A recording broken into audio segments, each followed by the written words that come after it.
قرآن کریم کا فرمان ہے استعینوا بالصبر والصلاۃ، نماز سے مدد لو۔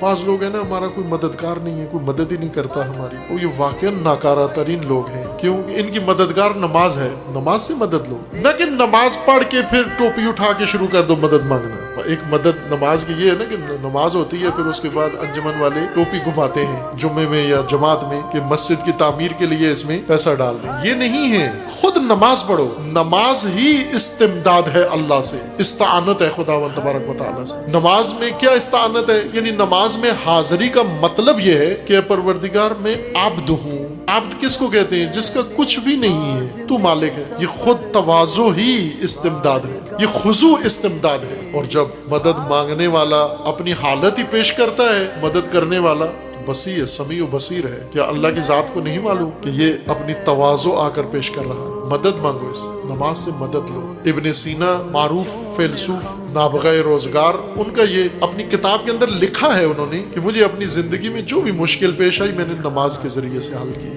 کریں آپ بھی۔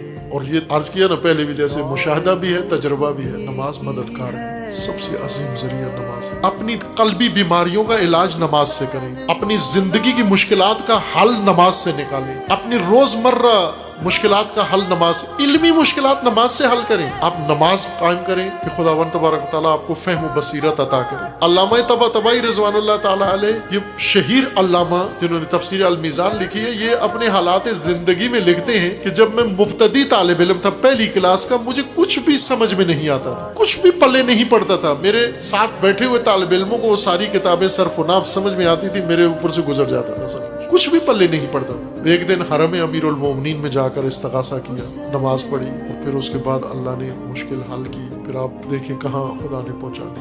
نماز مدد کرتی ہے، تجربہ کر کے، یہ تجربی چیزیں ہیں۔